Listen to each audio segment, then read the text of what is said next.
نحمده ونصلي على رسوله الكريم اما بعد فاعوذ بالله من الشیطان الرجیم بسم اللہ الرحمن الرحیم رب اشرح لي صدری ویسر لي امری واحلل عقدۃ من لسانی یفقهوا قولی ربنا زدنا علما آمین یا رب۔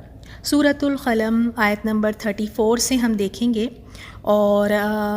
لیسن نمبر 3 ہے یہ، اور 34 سے 41 میں اس بات کا ذکر ہے کہ فرما بردار اور مجرم یہ دونوں برابر نہیں ہو سکتے۔ انا بے شک للمتقین متقی لوگوں کے لیے، عند ربہم ان کے رب کے پاس، جناتی باغات ہیں، النعیم نعمت کے۔ اگر پچھلی آیات یاد ہو لیسن نمبر 2 سے، جس طرح اللہ تعالیٰ نے ان باغ والوں کو نعمتیں عطا فرمائی تھی، ایسا باغ جو پھلوں سے لدا پھدا تھا، لیکن انہوں نے اللہ تعالیٰ کی نافرمانی کی، مخالفت کی، تو اللہ تعالیٰ کا عذاب آ پہنچا اور وہ باغ بالکل جل کے ختم ہو گیا، برباد، اور کچھ بھی باقی نہیں رہا۔ اب یہاں اس آیت میں اللہ تعالیٰ فرماتے ہیں لیکن جو شخص اللہ تعالیٰ سے ڈرے، متقی جو ہو، جو اللہ تعالیٰ سے ڈرتا ہو، اطاعت کرتا ہو اللہ تعالیٰ کی، تو اللہ تعالیٰ ایسوں کو آخرت میں باغات دیں گے، انہیں بھی باغات ملیں گے وہاں جنت میں، ان کو یعنی جنت میں باغات ہیں، جنت ہے ان کے لیے، اور یہ ایسے باغات ہوں گے آخرت میں، یہ کبھی تباہ و برباد نہیں ہوں گے، وہاں اس میں کبھی اس کی نعمتیں کبھی نہیں ختم ہوں گی، ہر موسم کے پھل اس میں ہوں گے۔ تو اللہ تعالیٰ نے جنت خاص طور پہ تیار کی ہے متقیوں کے لیے۔ اللہ تعالیٰ ہمیں بھی متقی بنا دے، اللہ تعالیٰ ہمیں متقیوں میں شامل فرما، آمین یا رب۔ تو تقویٰ بہت ضروری ہے، تقویٰ بہت اہم ہے، اور آپ صلی اللہ علیہ وسلم نے کہا التقویٰ ہا ہنا، ہا ہنا یعنی بار بار اپنے دل کی طرف اشارہ کر کے بتایا کہ تقویٰ یہاں ہوتا ہے، تقویٰ یہاں، تو تقویٰ دل میں ہوتا ہے۔ اور تقویٰ ہے کیا؟ تقویٰ یہی ہے کہ انسان اللہ تعالیٰ کی ناراضگی کے ڈر سے گناہ کے کام چھوڑ دے، نافرمانی نہ کرے، اور اللہ تعالیٰ کی محبت میں اللہ تعالیٰ کو راضی کرنے کے لیے اللہ تعالیٰ کی اطاعت کرے، فرما برداری کرے، نیک عمل کرے۔ تو تقوی کی بڑی ہی اہمیت ہے، اور جنت صرف اور صرف متقیوں کے لیے ہے۔ تو اگر جنت میں جانا ہے تو اس کے لیے متقی بننا ہوگا، اور اللہ تعالیٰ خود فرماتے ہیں اس آیت میں ان للمتقین عند ربہم جنات النعیم، بے شک متقیوں کے لیے ان کے رب کے پاس نعمت کے باغات ہیں۔ تو تقویٰ یہی ہے کہ انسان قدرت ہے، اختیار ہے، کر سکتا ہے، نہ ہی کوئی روکنے والا، نہ ہی کوئی ٹوکنے والا، یا نہ ہی کوئی دیکھنے والا، لیکن پھر بھی وہ کام رب کو نہیں پسند، وہ کام اللہ تعالیٰ کو نہیں پسند، تو وہ اس کام سے رک جاتا ہے صرف اس وجہ سے کہ یہ کام کرنے سے میرا رب ناراض ہوتا ہے، اور میں اپنے رب کو ناراض نہیں کرنا چاہتی۔ یہ ہے اصل تقویٰ۔ اگر واقعی اللہ تعالیٰ کا ڈر ہم سب کے دلوں میں ہے تو وہ سب نافرمانی کے کاموں کو چھوڑنا ہوگا، وہ سب نافرمانی کے کاموں سے رکنا ہوگا، اپنے آپ کو بچانا ہوگا۔ اور اسی طرح تقویٰ یہ بھی ہے کہ اللہ تعالیٰ کی محبت میں، اللہ تعالیٰ سے اتنی شدید محبت ہے، اللہ تعالیٰ کو راضی کرنے کا جو شوق ہے، اس میں وہ سارے نیک عمل کرتے ہیں، بھاگ دوڑ کرتے ہیں کہ بس کسی طرح میں اپنے رب کو راضی کر لوں۔ تو اب آج بھی ہم نے یہ آیات سنی ہے، اور ہمیں یہ پتہ چلا ہے کہ اتنی پیاری جنت، ایسی جنت جس میں جا کر انسان اپنا ہر غم بھول جائے گا، کوئی غم اسے یاد نہیں رہے گا، اور ایک دفعہ جو جنت میں داخل ہو گیا کبھی اسے جنت سے پھر نکالا نہیں جائے گا، بس ایک دفعہ داخل ہو گیا تو ہمیشگی کی جنت، ہمیشہ اس میں رہے گا۔ تو اب ہم بھی اپنے آپ سے سوال کریں، اپنے آپ سے ایک یہ بات پوچھیں کہ ٹھیک ہے، تقویٰ اگر ہے ہم میں، تقویٰ دل میں ہوتا ہے، اگر تقویٰ واقعی اللہ تعالیٰ کا ڈر ہے تو کیا اللہ تعالیٰ کے اس ڈر اور خوف کی وجہ سے کیا گناہوں سے رک سکتے ہیں، اپنے آپ کو گناہوں سے دور رکھ سکتے ہیں؟ یہ سوال ہم سب کو کرنا ہے کہ اب تقوی کے لیے، تقوی اللہ تعالیٰ کا تقویٰ جو دل میں ہے، اس سے اپنی زندگی کی وہ کون سی برائیاں ہیں، وہ کون سے گناہ کا کام ہے جس سے میں آج سے کبھی نہیں کروں گی۔ آج ہر کوئی جائزہ لے، آج ہر کوئی ذرا ٹٹولے اپنے آپ کو کہ واقعی اگر تقویٰ ہے تو کچھ ایسے کام اپنی زندگیوں سے کاٹ پھینکیں، نکال پھینکیں جو واقعی رب کو ناراض کرنے والے ہیں، اور اپنی زندگی میں کچھ ایسے نیک اعمال شامل کریں جس سے رب راضی ہوتا ہے۔ تو اللہ تعالیٰ نے یہاں کیا فرمایا کہ متقیوں کے لیے جنت ہے۔ پھر اس کے بعد اللہ تعالیٰ نے نیکسٹ آیت میں ایک سوال کیا ہے، کیا فَنَجْعَلُ پھر ہم کر دیں گے المسلمین مسلمانوں کو کل مجرمین مجرموں کی طرح، کیا ہم پھر مسلمان یعنی فرما برداروں کو مجرموں کی طرح کر دیں گے، یعنی سب کو ایک ہی جیسا اجر ملے گا، یعنی جو بھی جزا ہے یا سزا ہے اس کے اعتبار سے دونوں کے ساتھ کیا اللہ تعالیٰ ایک ہی سلوک کریں گے؟ ایک ہے مجرم اور ایک ہے فرما بردار، کیا دونوں کے ساتھ ایک ہی سلوک ہوگا؟ ایسے تو ہو ہی نہیں سکتا، بالکل اس طرح ہو ہی نہیں سکتا۔ اسی لیے اللہ تعالیٰ نے ایک سوال پوچھا، کیونکہ جو مشرکین مکہ تھے نا، ان کا یہ ایک خیال ہوتا تھا، وہ سوچتے تھے کہ دنیا میں بھی دیکھیں ہمیں اللہ تعالیٰ نے اتنا نوازا ہے، مسلمانوں سے تو ہم اتنے بہتر ہے، تو جہاں اللہ تعالیٰ نے ہمیں اس دنیا میں دیا ہے تو وہاں آخرت میں بھی اللہ تعالیٰ ہمیں اچھا رکھے گا، وہاں بھی ہمارے لیے سب خیر اور اچھا ہی ہوگا۔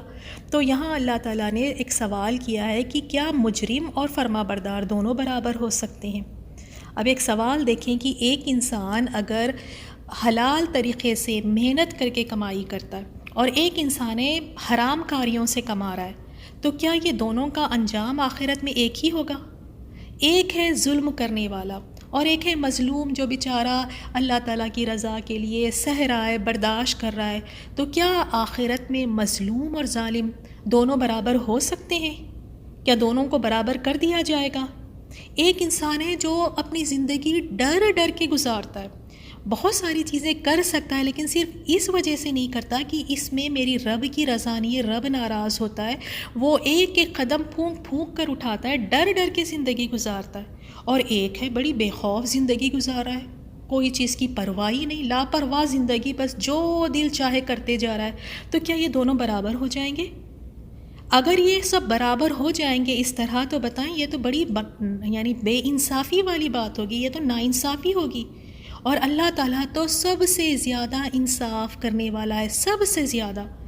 تو یہ کس طرح پاسبل ہو سکتا ہے کہ دنیا میں ایک نیک ہے اور ایک بد ہے اور دونوں آخرت میں جا کے دونوں کے ساتھ ایک ہی سلوک کیا جا رہا ہے؟ یہ تو ناانصافی ہوگی، تو یہ ہرگز ہو ہی نہیں سکتا۔ اللہ تعالیٰ نے سوال کے طور پہ بتا دیا کہ یہ ہو ہی نہیں سکتا۔ پھر پوچھا کہ ما لکم کیا ہے تمہیں، کیفا کیسے، تحکمون فیصلہ کرتے ہو تم کس طرح سے یعنی اس طرح کا فیصلہ کرتے ہو کہ مجرم ہے فرما بردار ہے دونوں برابر ہو جائیں گے، یہ کس طرح سے تم گمان کر سکتے ہو؟ پھر ایک سوال کیا گیا ان سے، ام لکم کیا تمہارے پاس کتابن کوئی کتاب ہے، فیہی جس میں تدرسون تم پڑھتے ہو، یعنی تمہارے پاس کوئی ایسی آسمانی کتاب نازل کی گئی ہے، یا تمہارے پاس کوئی ایسی وحی آئی ہے، یا کوئی ایسی کتاب ہے جس میں بتایا گیا ہے کہ مجرم ہے اور فرما بردار ہے دونوں کے ساتھ ایک ہی سلوک ہوگا؟ کیا کوئی اس طرح کی کتاب ہے تمہارے پاس؟ اگر ہے تو دکھاؤ، جس میں سے تم پڑھ کر وہاں سے یہ باتیں پڑھ کر آ کر بتاتے ہو، تو پھر بتاؤ کوئی ایسی کتاب ہے تو لا کر دکھاؤ۔ یعنی تمہارا تو یہی دعویٰ ہے نا کہ تم تو یہی دعویٰ کرتے ہو کہ تمہیں آخرت میں بھی سب کچھ اچھا ملے گا، سب تمہارے ساتھ اچھا ہوگا، تمہارا یہی دعویٰ ہے، تو پھر لا کے دکھاؤ کس کتاب میں ہے۔ انا بے شک لکم تمہارے لیے فی ہی اس میں لما البتہ وہ چیز ہے جو تخیرون تم پسند کرتے ہو، یعنی جس طرح تمہیں لگتا ہے کہ کتاب میں لکھا ہے کہ تمہارے لیے وہی ہوگا جو تمہیں پسند ہے، تو لا کر دکھاؤ۔ پھر اس کے بعد نیکسٹ آیت میں پھر سے ایک سوال، ام کیا لکم تمہارے لیے ایمان قسمیں ہیں، علینا ہمارے ذمے، بالغتن پہنچنے والی الی یوم القیامت یوم قیامت تک، انا یقیناً لکم تمہارے لیے لما البتہ وہ ہوگا جو تحکمون تم فیصلہ کرو گے۔ اب پھر ایک سوال اور کیا گیا ان سے، یا تم نے ہم سے یوم قیامت تک پہنچنے والی قسمیں لے رکھی ہے، یعنی کوئی عہد و پیمان ہے، کیا ہم نے تم سے کوئی وعدہ کیا؟ اللہ تعالیٰ سوال کر رہے ہیں کہ کیا ہم نے تم سے کوئی وعدہ کیا ہے، یا تم نے ہم سے کوئی ایسا وعدہ لیا ہے کہ تمہارے لیے آخرت میں وہی ہوگا جو تم چاہو گے؟ کوئی ایسی بات ہے؟ آیت نمبر 40، سلہم ان سے پوچھیے، ایہم ان میں سے کون بذالک اس بات کا زعیم ضامن ہے۔ تو اللہ تعالیٰ فرماتے ہیں کہ ذرا ان سے پوچھو تو صحیح کہ کون اس بات کا ذمہ لیتا ہے کہ یہ جو کہتے ہیں کہ ان کے لیے وہی ہے جو وہ چاہتے ہیں وہی ملے گا آخرت میں، تو اس بات کا کون ذمہ لیتا ہے؟ کس نے یہ بات کہی ہے؟ اس بات کا ذمہ دار کون ہے؟ ام لہم کیا لہم ان کے لیے شرکاء ہمارے شریک ہے، یا انہیں یہ لگتا ہے کہ کوئی ایسے شریک ہے جو ان کی مدد کریں گے، جو ان کے لیے آخرت میں ان کے درجات کو بلند فرمائیں گے، یا ایسے مقام ان کو دلوائیں گے، یا اللہ تعالیٰ کے عذاب سے انہیں بچا لیں گے، ایسے کوئی شریک ہے؟ فلیاتو تو چاہیے کہ وہ لے آئے۔ اگر تمہیں لگتا ہے اللہ تعالیٰ کے کوئی ایسے شریک ہے جو تمہیں بچا لیں گے، تمہاری مدد کریں گے، تو پھر لے آؤ بشرکائہم اپنے شریکوں کو، ان کانوا صادقین اگر ہے وہ سچے، اگر واقعی تم سچے ہو، تم یہ کہتے ہو کہ اللہ تعالیٰ کے شریک ہے جو تمہاری مدد کرتے ہیں، تمہیں بچا لیں گے، تو ٹھیک ہے پھر لے آؤ وہ شریکوں کو۔ تو دیکھیں یہاں پہ مشرکین مکہ کے عقیدے کو درست کیا گیا، جہاں انہیں یہ لگتا تھا کہ دنیا میں بھی ہمیں سب کچھ ٹھیک ٹھاک ملا ہے، دنیا میں بھی ہمارے لیے بھلائیاں اور اچھائیاں ہو رہی ہے، تو آخرت میں بھی ہمیں اسی طرح مل جانا ہے۔ تو یہاں پہ ان کے اس عقیدے کو درست کیا گیا ہے، اور یہ سب سے بڑا دھوکہ ہے۔ انسان اس طرح اپنے آپ کو دھوکہ ہی دیتا ہے، یعنی ایک خوش فہمی پالے ہوئے ہیں کہ آخرت میں کچھ نہیں ہونا، اور اکثر آپ دیکھیں کہ اس طرح کا عقیدہ لوگ رکھ لیتے ہیں، گناہ کے کام کریں گے، نافرمانیاں کریں گے، شرک کریں گے، اور پھر امید کیا کرتے ہیں؟ اور امید یہ ہوتی ہے کہ اللہ تعالیٰ بڑا بخشنے والا ہے، اللہ تعالیٰ تو معاف کر دے گا۔ تو اللہ تعالیٰ کی رحمت کن کے لیے ہے؟ اللہ تعالیٰ کی رحمت تو محسنین کے لیے ہے، اللہ تعالیٰ کی رحمت تو فرما برداروں کے لیے ہے۔ تو دل میں احساس ہی نہیں ہے گناہ پر گناہ کیے جانا، شرک کرنا، اور بالکل لاپرواہ ہو کر زندگی گزارنا، آخرت سے غافل رہنا، اور پھر یہ امید رکھنا کہ اللہ تعالیٰ وہاں پہ سب ٹھیک کرے گا۔ تو اللہ تعالیٰ تو بے انصافی نہیں کرتا۔ اللہ تعالیٰ اس شخص کو جو ڈر ڈر کر زندگی گزار رہا ہے، حلال طریقے پہ اپنی زندگی گزار رہا ہے، اس کو اور جو ایسا انسان نافرمان ہے، دونوں کو اللہ تعالیٰ برابر نہیں کرے گا۔ اللہ تعالیٰ کی تو وہ شان ہے، سبحان اللہ، اللہ تعالیٰ تو جانوروں میں تک انصاف کرے گا اس دن، قیامت والے دن میدان حشر میں جانوروں میں تک انصاف ہوگا، تو پھر انسانوں کی کیا بات، انسان کہاں بچ یا چھٹ سکتا ہے۔ تو آیت ہم نے 34 سے 41 میں اسی بات کا ذکر دیکھا ہے کہ مجرم اور فرما بردار دونوں برابر نہیں ہو سکتے، اور جنت متقیوں کے لیے ہے۔ تو واقعی ہم سب نے بہت محنت کرنی ہے کہ اپنی زندگیوں میں تقویٰ آئے، تقوی کی کوالٹی کو ہم نے بہت امپروو کرنا ہے۔ آیت نمبر 42 سے 47 میں قیامت کے دن کی ہولناکیوں کا ذکر ہے، وہاں کے منظر کو بیان کیا گیا ہے۔ یوم جس دن یکشفو کھولا جائے گا، ان ساخ پنڈلی سے، ویدعون اور وہ بلائے جائیں گے، الی السجودی سجدے کی طرف، فلا یستطیعون تو نہیں وہ استطاعت رکھیں گے۔ جس دن پنڈلی سے کھول دیا جائے گا اور انہیں سجدے کے لیے بلایا جائے گا تو وہ سجدہ نہ کر سکیں گے۔ یعنی یہاں جس طرح بتایا گیا ہے نا کہ پنڈلی سے کھول دیا جائے گا، اس کا معنی یہ ہے کہ قیامت کے دن کی سختیاں، یعنی یہ قیامت کے دن ہوگا جس دن بڑی بڑی ہولناکیاں، بڑے زلزلے، بڑے ابتلا، بڑے بڑے امتحان اور کچھ ایسے بڑے بڑے واقعات پیش ہوں گے۔ تو قیامت کی دن کی سختیاں یا شدت مراد ہیں۔ اور اسی طرح ابو سعید خدری رضی اللہ تعالیٰ عنہ کی حدیث ہے، وہ اس میں ہے کہ وہ فرماتے ہیں کہ انہوں نے کہا، میں نے سنا رسول صلی اللہ علیہ وسلم سے فرماتے ہیں کہ ہمارا رب اپنی پنڈلی سے پردہ اٹھائے گا تو ہر مومن مرد عورت اپنے رب کے سامنے سجدہ ریز ہو جائے گا، اور صرف وہ باقی رہ جائیں گے جو دنیا میں ریاکاری اور شہرت کے لیے سجدہ کیا کرتے تھے۔ چنانچہ جب وہ سجدہ کرنا چاہے گا تو اس کی کمر ایک سخت تختے کی طرح ہو جائے گی۔ دیکھیں جیسے اس حدیث میں اللہ تعالیٰ کی پنڈلی کا ذکر ہے، تو اب ہمیں اس پر ایمان لانا ہے، لیکن اس پہ ہم تصور نہیں کریں گے کہ اگر اللہ تعالیٰ کی پنڈلی ہے تو وہ کس طرح ہے، اللہ تعالیٰ کی اگر ہاتھ ہے تو وہ کس طرح ہے، کیونکہ ہم دوسرے احادیث میں بھی دیکھتے ہیں اور کچھ آیات میں بھی جہاں اللہ تعالیٰ کے چہرے کا ذکر ہے، کہیں اللہ تعالیٰ کے ہاتھ کا ذکر ہے، یہاں پر پنڈلی کا ذکر ہے، تو اس کو ہم تصور نہیں کریں گے جس طرح اس کے شان کے لائق ہے۔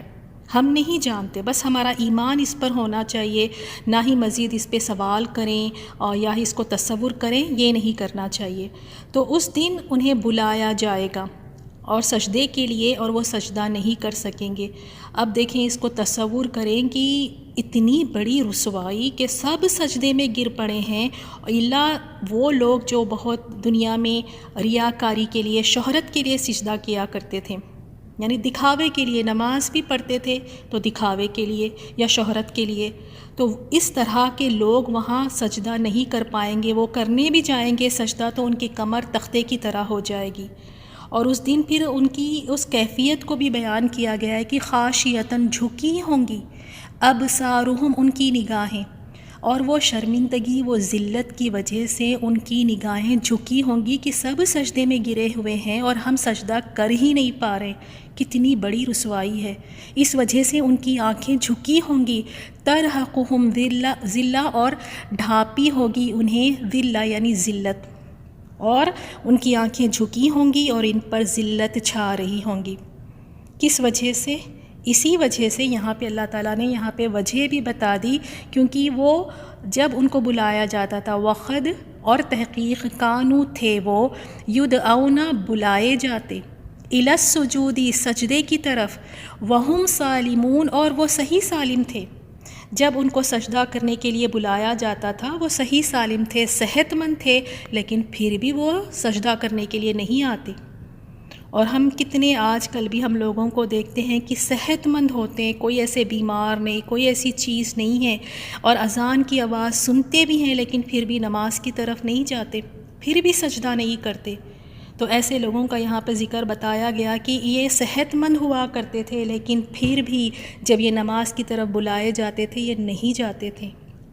تو یہ یہاں ان کی سزا ہے۔ وہ بے نمازی جو نماز نہیں پڑھتے تھے، صحیح سلامت ہوتے ہوئے بھی، صحت مند ہوتے ہوئے بھی، یا وہ جو بس دکھاوے کے لیے نماز پڑھتے تھے، یعنی سجدہ تو بے شک وہ کرتے ہیں دکھاوے کے لیے، لیکن ان کے اندر جو ہے نا وہ اللہ تعالیٰ کے آگے نہیں جھکا تھا، ان کا نفس اللہ تعالیٰ کے آگے نہیں جھکا تھا، جسم بے شک انہوں نے جھکا دیا تھا شہرت کے لیے، تو وہاں پہ ان کے لیے پھر یہ رسوائی ہے۔ اور دنیا میں جب ان سے کہا جاتا تھا تو یہ نہیں کرتے تھے، اور آخرت میں ان کی یہ سزا ہے۔ یہ سزا ہے کہ جب اللہ رب ذوالجلال تجلی فرمائے گا تو مومن تو اپنے رب کے سامنے سجدہ ریز ہو جائیں گے، مگر کسی کافر اور منافق کو اس وقت سجدہ کرنے کی طاقت نہیں ہوگی۔ ان کی کمریں اس وقت کمر تختوں کی طرح سخت ہو جائے گی، اور جب بھی ان میں سے کوئی سجدہ کرنا چاہے گا، ایسا نہیں کہ وہ سجدہ نہیں کرنا چاہیں گے، وہ سجدہ کرنا چاہیں گے تو وہ سجدے کی حالت کے برعکس اپنی گدی کے بل پیچھے کی طرف جا گریں گے۔ سبحان اللہ، اللہ معاف فرمائے۔ یہاں دنیا میں تو اتنے موقع ملے اور سجدہ نہیں کیا، اور وہاں جب سجدہ کرنا چاہیں گے تو گدی کے بل پیچھے کی طرف گر جائیں گے۔ جس طرح کہ دنیا میں ان کے اعمال مومنوں کے بالکل الٹ تھے، اسی طرح وہاں ان کا انجام بھی بالکل الٹ ہوگا۔ تو یہاں پہ ایک ہمارے لیے غور و فکر والی بات ہے کہ بے نمازی کا کتنا بڑا، کتنا برا انجام ہے، اتنی رسوائی، سجدہ کرنا چاہ رہے ہیں رب کے آگے اور کر نہیں پا رہے، اسی وجہ سے ان کی آنکھیں جھکی ہوگی، ذلت ان پر چھا رہی ہوگی۔ اللہ تعالیٰ اس دن کی رسوائیوں سے ہم سب کو محفوظ رکھیں۔ اور دیکھ لیں نماز کو ہم کتنا معمولی سمجھتے ہیں، اس کی کوئی قدر و قیمت ہی نہیں ہے ہماری زندگیوں میں۔ ہم عورتیں اگر اپنی مثال ہی لے لیں، کچن میں ہم گھنٹوں کھڑے رہ کر کام کریں گی، وہ گرمی میں کھڑے رہ کر چولہے کے سامنے، چولہے کی گرمی، اور اس کے بعد اگر طبیعت ٹھیک بھی نہیں ہے تو گھنٹوں کھڑے رہ کر ہم کچن میں کام کر سکتے ہیں، لیکن پنکھے کے نیچے 5 منٹ کھڑے ہو کر اپنے رب کے آگے اپنے آپ کو ہم جھکانے کے لیے تیار نہیں ہوتے۔ وہاں ہم تھک جاتے ہیں، وہاں ہمیں وقت نہیں ملتا، وہاں ہم بھول جاتے ہیں، سبحان اللہ۔ تو یاد رکھنا چاہیے کہ جو لوگ دنیا میں سجدہ نہیں کرتے، دنیا میں جب ان کو بلایا جاتا تھا، صحت یاب تھے، تو یہاں نہیں کر پائے تو وہاں بھی سجدوں کی توفیق نہیں ملے گی۔ اور کتنی ایک رسوائی کی بھی بات ہے۔ تو ہر انسان غور و فکر کرے کہ نماز میں کتنا وقت لگتا ہے۔ اگر 4 فرض نماز اگر بہت ہی مصروف ہیں، اگر چھوٹے سوروں کے ساتھ بھی پڑھ لیں تو 5 سے 10 منٹ سے زیادہ وقت نہیں لیتا۔ نماز اگر ہم پڑھتے ہیں تو نماز میں ہم اپنا ہی بھلا کر رہے ہیں، اپنے وقت میں برکت آئے گی، دلی سکون محسوس ہوگا،